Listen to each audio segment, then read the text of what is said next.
Et là, je suis ruinée. J'ai détruit la vie de ma propre fille de mes propres mains. Oh mon Dieu, pourquoi la mort ne m'a-t-elle pas prise avant de voir ce jour? Salma était assise par terre, pleurant à chaudes larmes, les cheveux ébouriffés, et le déluge de ses larmes ne semblait pas vouloir s'arrêter.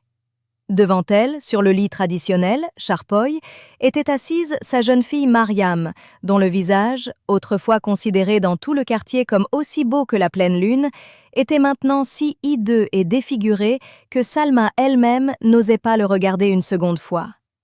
Les larmes de Mariam s'étaient taries, elle fixait simplement le vide, comme si son âme avait quitté son corps. C'était le jour où l'âme de Salma a tremblé, et où elle a réalisé à quel point c'est un crime énorme et terrible de trouver des défauts dans la création de Dieu et d'essayer de la modifier par avidité mondaine. Cette mère, aveuglée par la soif de richesse, avait poussé sa propre fille dans un tourment sans retour. Le repentir de cette mère sera-t-il un jour accepté?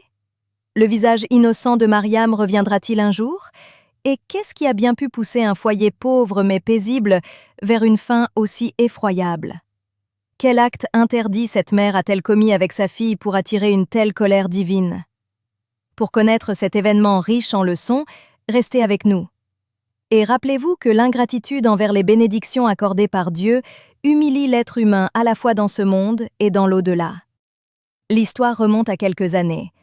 Dans une petite ville du Pendjab, un tailleur-travailleur nommé Rehmatullah vivait avec sa femme Salma et sa fille unique Mariam dans une petite maison modeste.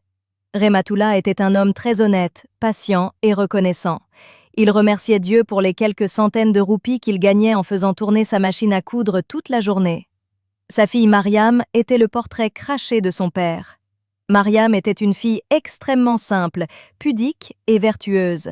Elle portait généralement un simple chaloir camise en coton et gardait toujours son foulard, du pata, sur la tête. Son visage ne portait ni artifice ni maquillage, mais ses 5 prières quotidiennes et sa sincérité avaient créé une lumière si naturelle sur son visage qu'elle attirait le regard de tous. Mariam croyait que le contentement et la simplicité constituent la véritable beauté d'une personne, qui réside dans ses bonnes manières, sa simplicité et son caractère. La beauté physique s'estompe avec le temps, mais le bon caractère survit même après la mort de la personne.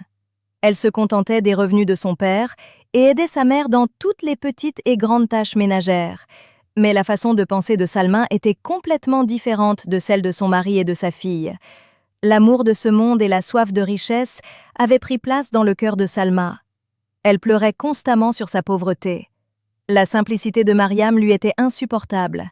« Vas-tu balayer cette cour en terre toute ta vie ?» la réprimandait souvent Salma. « Regarde les autres filles du quartier, comme elles s'habillent bien et portent de nouveaux vêtements. Et toi, tu restes couverte d'un châle comme une vieille tante. Si tu t'arrangeais un peu, tu pourrais te marier dans une grande famille et notre pauvreté disparaîtrait pour toujours. » Rehmatullah expliquait souvent à sa femme « Salma, apprends à te contenter des bénédictions que Dieu a données. Notre fille est comme un diamant. Sa pudeur est son plus grand ornement. Ce m'as-tu vu mondain n'apporte pas la paix à l'homme. » Mais Salma faisait la sourde oreille. Son esprit n'était obsédé que par le fantôme de la richesse. Le temps a passé et Mariam a atteint l'âge de se marier. Un jour, Shehnaz Begum est venue chez eux. Shehnaz était la célèbre entremetteuse de la région et elle visait toujours les familles riches. Elle est venue voir Salma et a dit avec beaucoup d'enthousiasme « Salma, réjouis-toi, tu as gagné à la loterie. J'ai trouvé un mariage pour Mariam avec une très grande et célèbre famille de la ville. Le garçon est installé en Europe, ils ont des usines. Si ce mariage se fait, tu mangeras avec des cuillères en or. » Les yeux de Salma ont brillé. Elle a embrassé les mains de Shehnaz avec joie. « Oh, sœur Shehnaz, tu as dit exactement ce qu'il y a dans mon cœur. Dis-moi vite, quand est-ce que la famille du garçon vient ?» Shehnaz est soudainement devenue un peu sérieuse et, baissant la voix, a dit « Écoute, Salma, l'offre de mariage est fantastique, mais ils ont une petite condition. La mère du garçon veut que sa belle-fille soit complètement moderne et sans défaut. Mariam est très mignonne, bien sûr, mais ils n'ont pas aimé la forme de son nez. Ils ont vu la photo et ont dit que si le nez de la fille devenait un peu plus long et plus fin, et si son teint devenait complètement blanc grâce à ses injections chères et dangereuses, Alors il viendrait lui mettre la bague de fiançailles dès demain. En entendant cela, Rematullah, qui cousait juste à côté, s'est levée de colère. « Quelles sont ces absurdités que tu racontes, Shehnaz? Ma fille est-elle une marchandise à vendre sur le marché pour qu'on la modifie selon les désirs de l'acheteur? Dieu a donné à ma fille la meilleure des apparences. Qui sommes-nous pour trouver des défauts dans la création de Dieu et la modifier de manière illicite, haram? Je ne veux pas d'un tel mariage. » Cette décision de Rematullah était la preuve de la dignité d'un vrai musulman. L'homme ne doit jamais marchander ses principes et les commandements de Dieu pour un gain mondain. Mais Salma semblait être devenue aveugle. Elle a sévèrement réprimandé Rematullah en disant « Taisez-vous, vous avez passé toute votre vie à trimer sur cette vieille machine. Allez-vous maintenant détruire aussi la vie de ma fille ?» Ce n'est pas grand-chose. De nos jours, toutes les filles subissent ces chirurgies et ces traitements. Sœur Shehnaz, dis-leur oui, je préparerai Mariam. Quand Mariam a appris cette condition, le sol s'est dérobé sous ses pieds. Elle est allée voir sa mère en pleurant. « Mère, pour l'amour de Dieu, ne m'infligez pas cette cruauté. Je suis pleinement satisfaite de la façon dont Dieu m'a créée. Il est clairement écrit dans le Coran que modifier la création de Dieu est un acte satanique. Je ne peux pas mettre mon Seigneur en colère pour une beauté fausse et temporaire. Ces gens ne veulent pas m'épouser moi, mais épouser mon apparence. Et si demain je tombe malade, ne me quitteront-ils pas ?» Au lieu d'écouter Mariam, Salma lui a donné une forte gifle. « Tais-toi, fille ignorante, ne m'apprends pas la religion. Je suis ta mère et je veux ton bien. Je ne peux plus supporter cette vie de pauvreté et d'humiliation. Je te le jure, si tu refuses ce mariage, je prendrai du poison et je me tuerai immédiatement. » D'un côté, il y avait les yeux silencieux et impuissants d'un père, et de l'autre, le chantage affectif d'une mère. Salma a exercé une telle pression psychologique sur Mariam, l'a tellement forcée que la jeune fille innocente s'est brisée de l'intérieur. Elle ne voulait pas que sa mère fasse une bêtise à cause d'elle. Elle est tombée à genoux en pleurant. Salma a profité de sa faiblesse, et le lendemain même, avec Shehnaz, elle s'est rendue dans une clinique illégale et bon marché de la ville, où ces chirurgies illicites et dangereuses étaient pratiquées. Elles n'avaient aucune idée que la porte à laquelle elles allaient frapper n'était pas la porte de la richesse, mais celle de la destruction, qui réduirait en cendres leur monde et leur au-delà. Mariam s'avançait vers la salle d'opération de la clinique et son cœur battait à tout rompre. Sa langue implorait continuellement le pardon de Dieu, istighfar, mais l'avidité de sa mère l'avait poussée au bord de ce gouffre. Située dans ce quartier défavorisé de la ville, cette clinique ne ressemblait à rien de moins qu'à un abattoir. La peinture écaillée sur les murs, l'odeur forte et piquante des médicaments bon marché et les couloirs à moitié sombres, tout était suspect. Mais les yeux de Salma étaient à ce moment-là bandés par la vision d'un gendre en Europe et de sa richesse. Les pas de Mariam étaient lourds. Elle s'était enveloppée fermement dans son simple châle en coton, comme si elle voulait se protéger de l'air vicié de cette clinique. Son cœur battait si fort qu'elle avait l'impression que ses côtes allaient se briser.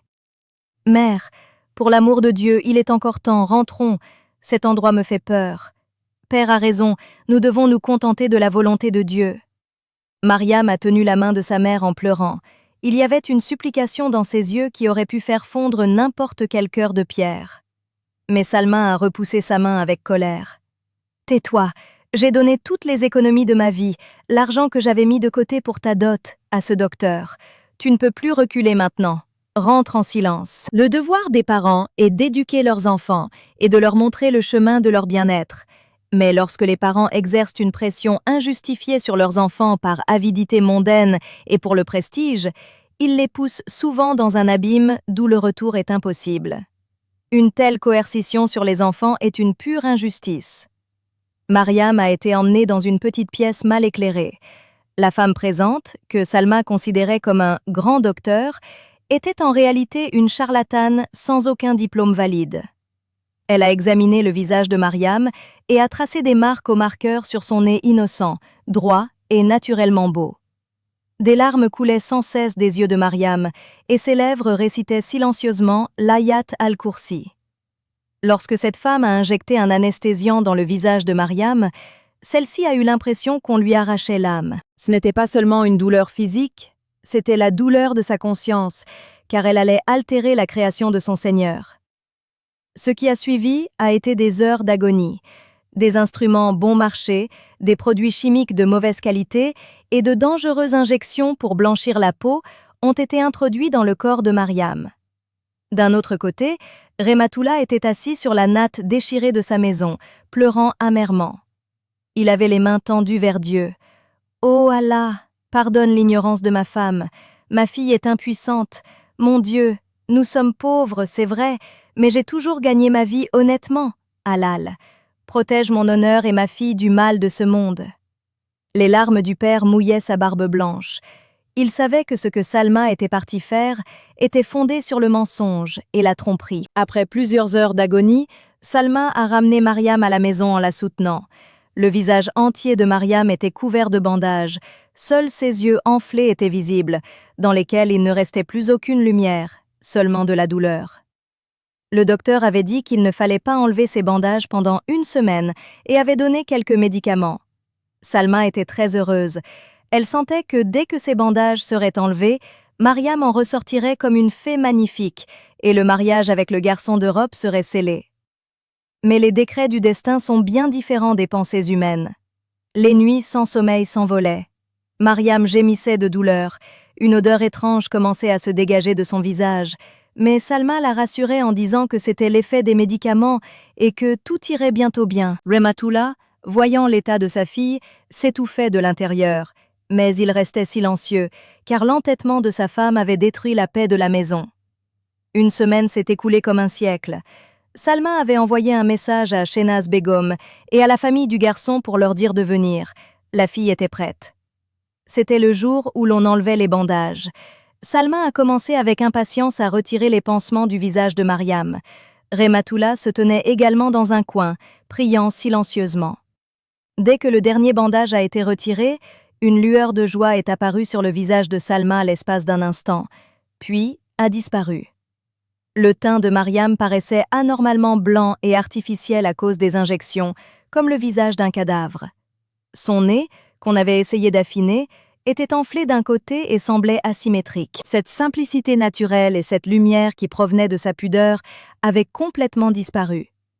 Salma s'est consolée en se disant que c'était peut-être juste gonflé pour le moment et que le maquillage cacherait tout. Elle a forcé Mariam à porter un maquillage lourd et des vêtements chers qu'elle avait empruntés. Mariam s'est mise à pleurer en se regardant dans le miroir. Elle ne se reconnaissait pas. Elle se sentait comme un mort-vivant. Le soir, la famille du garçon est arrivée. La mère du garçon était une femme très arrogante. L'arrogance de la richesse était évidente dans ses yeux. Ils ont examiné Mariam de la tête aux pieds comme si elle était un animal à vendre sur un marché. L'arrogance et le mépris des autres sont strictement interdits en islam. Celui qui méprise les autres en raison de leur couleur, de leur apparence ou de leur pauvreté s'oppose en réalité à la répartition de Dieu. La véritable valeur d'une personne réside dans sa piété et son caractère, et non dans son portefeuille ou son apparence physique. La mère du garçon a regardé attentivement le visage de Mariam, puis a dit avec mépris « Salma Bibi, combien de plâtre as-tu étalé sur le visage de ta fille? Et son nez, il a l'air complètement tordu. On dirait qu'elle s'est fait opérer dans une clinique bon marché. Notre fils vit en Europe. Il ne veut pas d'une fille qui a l'air artificielle. Nous n'acceptons pas cette offre de mariage. » Sur ces mots, ils sont partis avec un sourire sarcastique. C'était comme si le ciel était tombé sur Salma. Ses rêves, son avidité, sa fierté, tout était réduit en poussière. Mais ce n'était que le début. Le vrai tourment a commencé cette nuit-là. Après le départ de la famille du garçon, Mariam, en pleurs, a lavé son visage.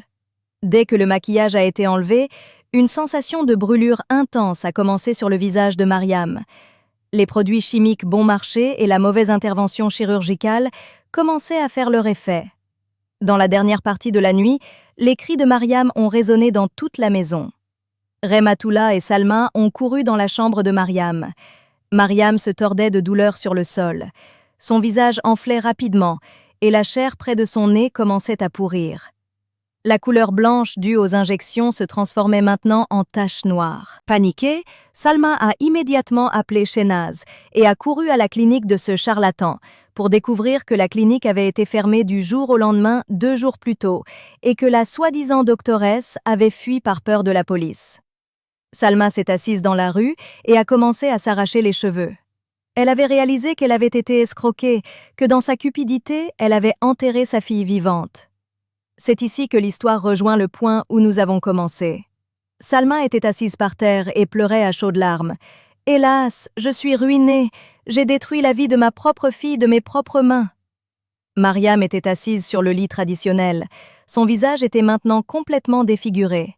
L'infection avait brûlé la peau de son visage. Celle qui était la fille la plus belle et la plus vertueuse du quartier, dont la lumière émerveillait ceux qui la regardaient, était aujourd'hui obligée de cacher son visage. Rematoula, qui était un père patient, a fondu en larmes en voyant l'état de sa fille. Il a posé sa main sur la tête de Mariam et, regardant Salma, a dit « Salma, je t'avais arrêté. Je t'avais dit de ne pas chercher de défauts dans ce que Dieu a créé. Le Seigneur qui l'a créé lui avait donné la meilleure des formes. Pour quelques centimes de ce monde et une fausse gloire, tu as blessé le corps et l'âme de ma fille. C'est le châtiment de Dieu.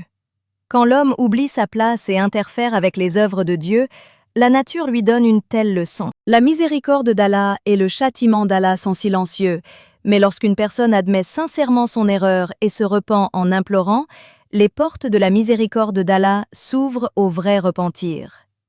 En période de malheur, au lieu de se blâmer mutuellement, se prosterner ensemble devant Allah est la meilleure des actions. Salma est tombée aux pieds de son mari. « Pardonnez-moi, mon maître, j'étais aveugle. Dans mes rêves d'Europe et de grandes maisons, j'ai détruit à la fois le monde et l'au-delà de ma fille. Une mauvaise mère comme moi devrait mourir. Oh Allah, donne-moi la douleur de ma fille, punis-moi pour mes péchés, mais guéris ma Mariam. » Salma s'est repentie sincèrement. Elle a enterré toute sa fierté et ses désirs mondains à ce moment-là. Après ce jour, Rematoula a utilisé toutes ses économies et a contracté un prêt pour commencer le traitement de Mariam dans un bon hôpital gouvernemental. Les médecins ont dit que l'infection s'était beaucoup propagée. Sa vie était sauvée, une partie de son nez a été reconstruite par chirurgie plastique, mais les marques noires et les cicatrices sur son visage resteraient pour la vie. Mariam a accepté cette réalité avec une grande patience et gratitude. Elle continuait à faire ses 5 prières comme avant, mais maintenant ses prosternations étaient plus longues et plus profondes. Elle a commencé à couvrir son visage d'un voile, niqab. Elle avait ancré dans son cœur l'idée que ce qui lui était arrivé était une épreuve de son Seigneur, qui lui avait montré la réalité de ce monde. Le temps a passé. Salma avait maintenant complètement changé. Elle avait arrêté de s'asseoir avec les femmes du quartier pour parler de choses mondaines. Maintenant, elle tenait un chapelet, tasbih, à la main à tout moment. Elle s'occupait de sa fille et se levait la nuit pour demander pardon à Dieu pour ses péchés. Mariam a commencé à enseigner le Saint-Coran, la couture et la broderie aux petites filles du quartier chez elle. Grâce à ses bonnes manières et à sa douceur, tout le quartier a commencé à la respecter. Bien que son visage soit marqué de cicatrices, le parfum de son bon caractère s'était répandu dans toute la région. Un jour, un jeune homme est venu dans la boutique de Rematoula. Il s'appelait Abdullah. Il venait d'un village, c'était un homme extrêmement noble, travailleur et de bon caractère, qui occupait un petit emploi gouvernemental en ville. Il avait remarqué l'honnêteté et la noblesse de Rematoula. Quelques jours plus tard, Abdullah est venu chez Rematoula avec son vieux père. Rematoula était surpris de la raison de leur visite. Le père d'Abdullah a souri et a dit « Frère Rematoula, nous sommes des gens pauvres mais honorables. J'ai entendu dire que vous avez une fille qui enseigne le Coran aux fillettes du quartier. La mère d'Abdullah est décédée. Je cherchais pour mon fils une fille aussi vertueuse et pudique qui ferait de ma maison un paradis. Si vous le jugez approprié, nous sommes venus demander la main de Mariam. » Salma et Rematoula étaient stupéfaits. Salma a dit en pleurant « Mon frère, peut-être que personne ne vous a dit, le visage de ma fille lors d'un accident, elle n'est plus aussi belle qu'avant. Elle a de profondes cicatrices sur le visage. La vraie beauté et les relations vertueuses. La beauté physique se transformera un jour en poussière, mais le bon caractère, la pudeur et la vérité sont les ornements qui rendent une personne honorable dans ce monde et dans l'au-delà. Un compagnon de vie véritable et vertueux est celui qui aime l'âme et non seulement l'apparence. Abdullah, qui était resté silencieux jusque-là, a parlé avec un grand respect. « Tante, les gens du quartier m'ont tout dit honnêtement. J'ai entendu à quel point Mariam est patiente et vertueuse. La beauté physique n'est qu'une invitée de 2 jours. La vraie beauté réside dans le cœur d'une personne et dans ses manières. Je n'ai aucun problème avec le visage cicatrisé de Mariam, c'est sa nature lumineuse qui m'a impressionnée. Si vous acceptez un homme ordinaire comme moi, alors j'accepte cette union de tout mon cœur. » En entendant cela, Rematullah s'est levée et a serré Abdullah dans ses bras, des larmes de joie perlant à ses yeux. Salma s'est prosternée en signe de gratitude envers Dieu. Le mariage de Mariam avec Abdullah a eu lieu dans la plus grande simplicité, sans aucune dot, sans aucun faste mondain. Quand Mariam est allée dans sa belle famille, elle a véritablement transformé cette maison en paradis par son service, son amour et sa simplicité. Abdullah l'aimait immensément et la respectait. Salma a rassemblé toutes les femmes du quartier et leur a raconté cette histoire en pleurant. « Mes sœurs, ne vous plaignez jamais de l'apparence et du destin que Dieu vous a donné. Altérez la création de Dieu, y trouver des défauts et adopter des méthodes illicites pour s'exhiber devant des étrangers fait goûter à l'être humain l'enfer dès ce monde. Dieu regarde les cœurs, pas les visages. Le bon caractère de ma fille lui a apporté le respect que mon arrogance et mon avidité n'auraient jamais pu lui donner. Cette histoire est devenue une grande leçon pour toute la région. Aujourd'hui encore, lorsque les gens entendent cette histoire, ils en ont la chair de poule et cherchent instinctivement refuge auprès de Dieu. En vérité, Dieu peut tirer qui il veut du gouffre de l'humiliation pour l'asseoir sur le trône de l'honneur. La seule condition est un repentir sincère et d'être satisfait de sa volonté. Si vous avez aimé notre vidéo, veuillez la liker et la partager autant que possible. Et pour d'autres histoires vraies et instructives comme celle-ci, n'oubliez pas de vous abonner à notre chaîne. Et dites-nous d'où vous regardez notre vidéo.